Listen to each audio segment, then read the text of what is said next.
Hello everyone, हम discuss कर रहे हैं टीआईएफआर के 2018 के सॉल्यूशंस आज। ओके, सो मूविंग अहेड, आज के क्वेश्चंस का टॉपिक रहने वाला है एब्स्ट्रैक्ट अलजेब्रा। ओके, तो सबसे पहले बता दूं कि सुबह का अगर आपने टीआईएफआर का शॉर्ट नंबर 11 नहीं देखा है तो पहले चैनल पर जाके वो देख लीजिए। डिस्क्रिप्शन बॉक्स में और पिन कॉमेंट में दोनों में उसका लिंक मिल जाएगा आपको। Moving with the question. Question number 1 है आज का, what are the last 3 digits of 2 raise to the power 2017। यानी कि 2 की पावर 2017 की लास्ट 3 डिजिट क्या होंगी ये बताना है। ठीक है, नॉर्मली एक डिजिट पूछते हैं मगर इसमें 3 डिजिट पूछिए। तो देखते हैं कैसे करते हैं। तो सबसे पहले आपको एक रिजल्ट पता होना चाहिए। कभी भी अगर हमें लास्ट डिजिट पूछी जाए, एन डिजिट पूछी जा रही है किसी नंबर एस की, तो हमें बेसिकली कैलकुलेट करना है एस का मॉड्यूलो 10 की पावर एन में।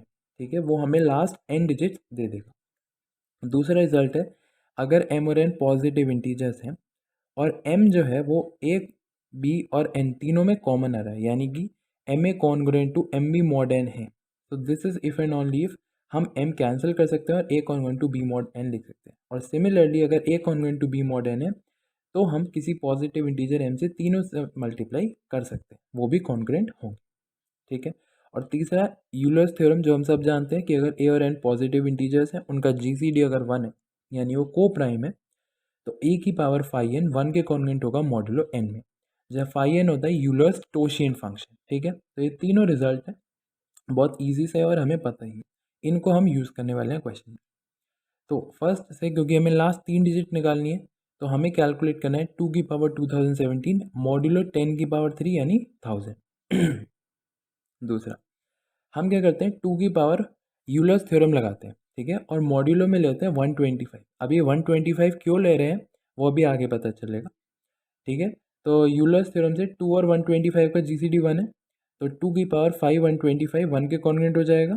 ठीक है, तो 5 125 जो होता है वो 100 होता है, कैलकुलेट कर सकते हैं यूलर्स टोशियन फंक्शन की डेफिनेशन से। तो 2 की पावर 100 1 के कॉन्ग्रुएंट हो गया मॉड्यूलो 125। यानी कि अब 2 की पावर 2014 निकालें तो वो क्या होगा, 2 की पावर 100 टाइम्स 20 इंटू 2 की पावर 14, और 2 की पावर 100 1 के कॉन्वेंट है, तो 2 की पावर 100 की पावर 20 भी 1 के हो गई, तो ये होगी 2 की पावर 14 मॉड 125 है। और ये हो गया कॉन्ग्रुएंट टू 9, 2 की पावर 14 अगर आप कैलकुलेट करेंगे तो वो हो जाएगा कॉन्ग्रुएंट टू 9 मॉडलो 125। ठीक है, तो यानी कि 2 की पावर 2014 9 के कॉन्ग्रुएंट हो गई 125।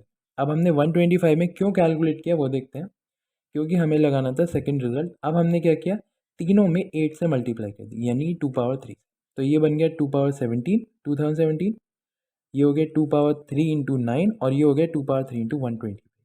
तो 2 पावर 2017 कॉन्वेंट होगा 8 इंटू 9 72 के मॉड्यूलो 1000। इसीलिए हमने यहाँ रिजल्ट लगाया।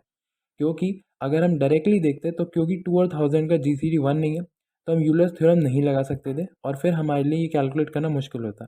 इसीलिए हमने पहले दोनों में से कॉमन फैक्टर को हटा दिया जो कि 8 था, और वहाँ पे यूलर्स थ्योरम लगा दी और उसको सॉल्व कर लिया मॉडलो 125 में, और फिर जो कॉमन फैक्टर था उसे सबसे मल्टीप्लाई कर दिया रिजल्ट लगाने के लिए, सेकंड रिजल्ट।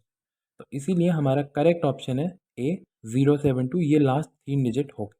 ठीक है, तो इस तरह का क्वेश्चन हम नॉर्मली कर लेते हैं, मगर कभी जब कॉमन इस तरह का आता है तो हमें रिजल्ट याद रखना चाहिए, उसको हमें यूज़ करना पड़ता है। Moving to question number 2।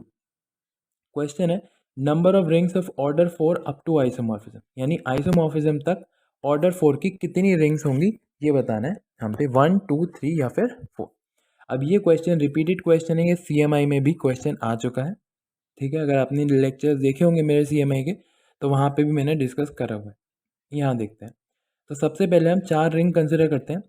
एक जेड मॉड 4Z, दूसरा Z2 क्रॉस Z2, तीसरी मैट्रिक्स रिंग जिसमें एलिमेंट्स हैं x0 yx, x और y Z2 से है, और चौथी हम कंसिडर करते हैं Z2x mod ideal generated by x square plus x plus 1, जिसमें एलिमेंट्स आएंगे ax प्लस b type plus the ideal type के, जहाँ a और b Z2 में से। देख सकते हैं क्लियरली सारे रिंग्स का ऑर्डर 4 है। अब हम ये दिखाएंगे कि ये चारों रिंग्स नॉन आइसोमॉर्फिक हैं। ऑलराइट, चलिए पहली अगर देखें तो जो चौथी रिंग थी जिसमें x square plus x plus 1 ideal था, वो एक इरिड्यूसिबल पॉलिनोमियल होता है Z2x में। आप जानते हैं कैसे चेक करते हैं, क्योंकि डिग्री 2 है तो रिड्यूसिबिलिटी टेस्ट से जस्ट 0 और 1 दोनों से पुट करेंगे, कोई भी रूट नहीं आएगा Z2 में, तो इसे इरेड्यूसिबल हो गई। इरेड्यूसिबल हो गई तो हमारी R4 बन गई फील्ड, ठीक है, क्योंकि वो कॉम्यूटेटिव रिंग है और ये हमारी maximum irreducible polynomial. Irreducible polynomial तो ideal generated by this maximal ideal हो गया और इसीलिए R4 फील्ड बन गया क्योंकि वो क्वेश्चन रिंग है। अच्छा, R1 R2 फील्ड नहीं है, क्यों? क्योंकि वहाँ जीरो डिवाइजर्स मिल जाएंगे। R1 में हमें, यानी जो R1 आपको दे रखा था Z4 और R2 Z2 क्रॉस Z2, इसमें जीरो डिवाइजर है। 2 बिलोंग करेगा तो 2 इंटू 2 4 जीरो बन जाएगा और Z2 क्रॉस Z2 में 1 0 एंड 0 1 0 बन जाएगा। और R3 फील्ड नहीं है, क्यों? क्योंकि उसमें एलिमेंट 0 0 1 0 इन्वर्टेबल नहीं है, तो इसीलिए R4 फील्ड है बल्कि, और R1 R2 R3 फील्ड नहीं है, तो इसी वजह से R4 अलग हो गया इन तीनों से, यानी R4 इनमें से किसी का आइसोमॉर्फिक नहीं। अब चलते हैं आगे। अब हमने क्या लिया, R1 Z mod 4Z की कैरेक्टरिस्टिक है 4, जबकि बाकी दोनों की कैरेक्टरिस्टिक सिर्फ 2 है, ठीक है।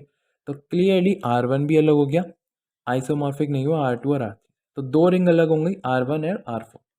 अब R2 और R3 कैसे अलग है, तो अब हम देखते हैं निलपोटेंट एलिमेंट। तो R3 के पास एक निलपोटेंट एलिमेंट है 0 0 1 0, जो कि नॉन जीरो निलपोटेंट एलिमेंट है, जबकि R2 के पास सिर्फ 0,0 ही निलपोटेंट एलिमेंट है, ठीक है, जबकि R3 के पास नॉन जीरो निलपोटेंट है, तो इसीलिए R3 और R2 भी आइसोमॉर्फिक नहीं है, तो इसीलिए ये चारों रिंग्स नॉन आइसोमॉर्फिक है।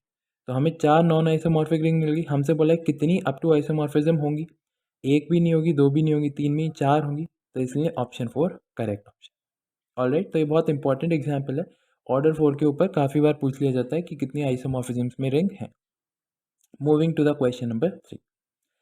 यहाँ पे आप गिवन है G और H फाइनाइट ग्रुप्स हैं, तो कोई भी सब ग्रुप G क्रॉस H का A क्रॉस B के टाइप का होगा, जहाँ A सब ग्रुप होगा G का और B सब ग्रुप होगा H का। क्या ये स्टेटमेंट ट्रू है या फॉल्स? अब ये बहुत इंपॉर्टेंट क्वेश्चन है और अच्छा क्वेश्चन है। इस टाइप का क्वेश्चन आपको PhD इंटरव्यूज़ में जनरली पूछ लिया जाता है कि क्या हर सब ग्रुप को हम इस तरह लिख सकते हैं, बताइए।